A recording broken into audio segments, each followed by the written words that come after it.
Man beaten to death by multiple police officers for taking too long in McDonald's bathroom. The incident occurred in California. A McDonald's employee called the police, reporting that a man had been in the restaurant's bathroom for over an hour and had not responded to any knocks. The employee hoped the police would come to check on his condition. Minutes later, officers arrived at the scene and issued orders to the man for staying too long in the bathroom, claiming the extended stay constituted trespassing. You've been here for over an hour, and the employees want you to leave.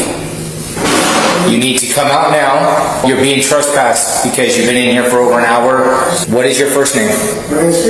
However, throughout the entire call, the employee had not accused the man of committing any crime. The original intention was merely to have the police verify the man's well-being. At this point, the man cooperated fully, walked out of the bathroom, and prepared to go home. Logically, the matter should have ended here, but the irritable officers were clearly dissatisfied with such an uneventful outcome. You're going to go over by my vehicle.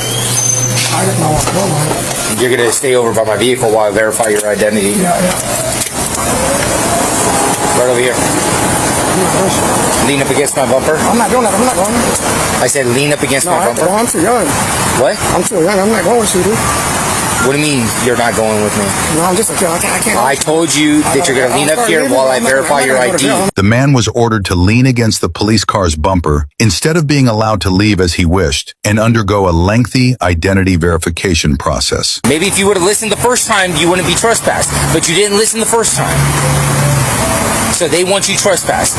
Did you give me your real identity or did you give me a fake identity? My real identity. My name's Peter. What? My name's Peter. This was the second time the man had clearly provided his name, yet the officers deemed it fake without conducting any verification. By this point, the officers' goal had shifted from resolving the issue to finding fault with the man. From the very start of the interaction, the officers were full of orders, accusations, and impatience, immediately positioning the man as a criminal. Look at me.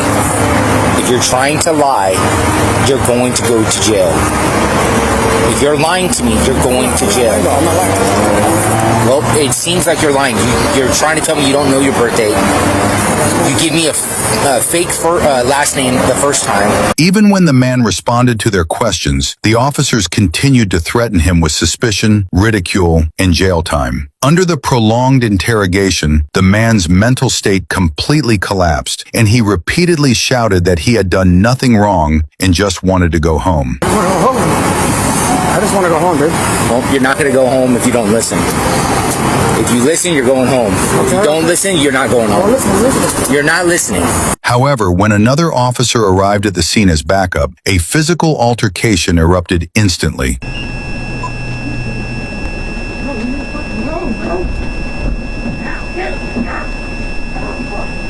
The officers placed full blame for the conflict on the man for refusing to comply, completely ignoring that it was they who had illegally detained him, provoked him with provocative language, and escalated what should have been a resolved matter into a confrontation. The body camera conveniently malfunctioned, but the entire incident was captured by McDonald's surveillance footage. After the man fell to the ground, two officers pinned him face down, pressing their full body weight on him and punching him in the head and back for 3 minutes. When the body camera was reactivated, the man was already in handcuffs, with swollen and bruised forehead and nose, his face filled with pain and confusion. Yet the officers remained indifferent until they learned the incident had been caught on surveillance, at which point they finally called an ambulance. They got a camera right there, but I don't think he's pointing towards us.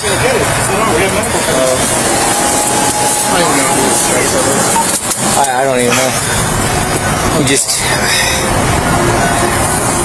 just comply, dude. I don't know. You gonna be cool, dude? Yeah? Alright, I don't want no problems, right, man? Just like I said from the very beginning.